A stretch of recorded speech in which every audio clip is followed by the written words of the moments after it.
Listen, I've been doing this for 2 decades. Everybody's trying to lose weight, lose fat. The truth is it's boring, but it works. And here's what I've learned. When somebody tells you that it's boring or the plan is boring, that's exactly how you know it's going to work. But there's one reason most people fail, even when they know this. And I'm going to tell you exactly what it is before this video is done. Let me tell you something personal first. When I hit 40 years old, both homes I was living in had black mold. Aspergillus, Stachybotrys. My testosterone dropped, my dopamine tanked, serotonin was non-existent. It was like I was walking through just muted gray days, day after day, like Groundhog's Day. And before I understood what was happening, I was 240 pounds, the heaviest I'd ever been. I had built a health company and I was secretly falling apart as the health guy. After I finally did a mycotoxin test for my body, it all made sense. The mold wasn't in my walls, my friend, it was in my body. The 4 ways to lose the stubborn belly fat that I'm about to share came directly from rebuilding that. Number 1, consistency. Same foods, same training, same routine. It's not flashy, it's repetitive. The real test of any protocol isn't how it performs when you're motivated, it's how it performs when you got nothing left. Because let's face it, if you're a new parent like me or you're busy, you got a lot of stuff going on in your life, oftentimes we're running on fumes. Find the version of you that makes it easy to train or easy to execute a clean diet on your worst day. That is the actual program. When you hit a plateau, the adjustment is always smaller than you think. Slightly more walking, slightly fewer processed carbs, never anything drastic. Drastic is what you do when you're panicking, and panicking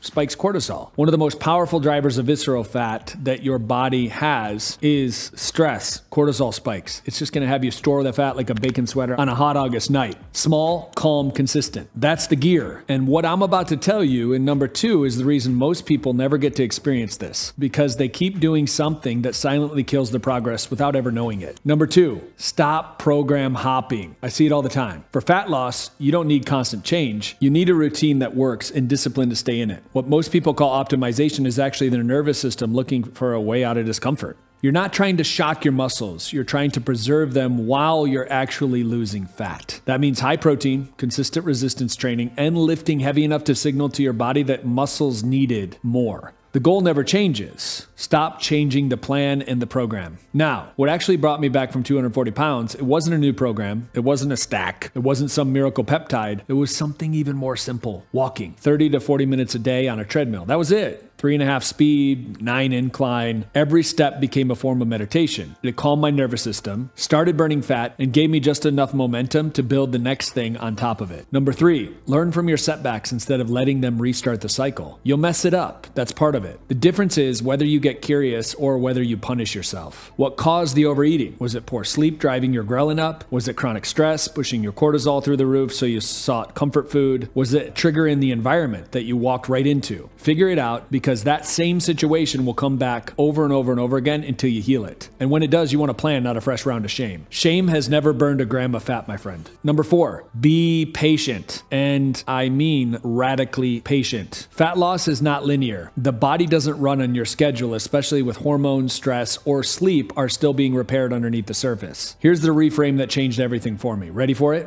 Time is going to pass either way. A year from now exists whether you stay consistent or whether you quit right now. And that year goes by so fast. The only variable is which version of you actually shows up in a year from now. The person who stayed the course or the person looking for a secret, the person that wanted the quick fix. There is no secret. That's the answer. The boring plan executed consistently with patience, that's it. That's what I keep coming back to, my friend, being 45 right now. If you want to go deeper, the protocols, the framework, direct access to me, I put everything I know into this right here. There's a link in the description. I call it my life reset, and I let anyone who's ready for it, anybody who's ready for a change, anybody who's ready to level up their life, anybody that's tired of the lack of commitment to really becoming the healthiest version of you, it's all in there. I'm Drew Canoli, and I'm on a mission to transform 100 million lives. Let's go.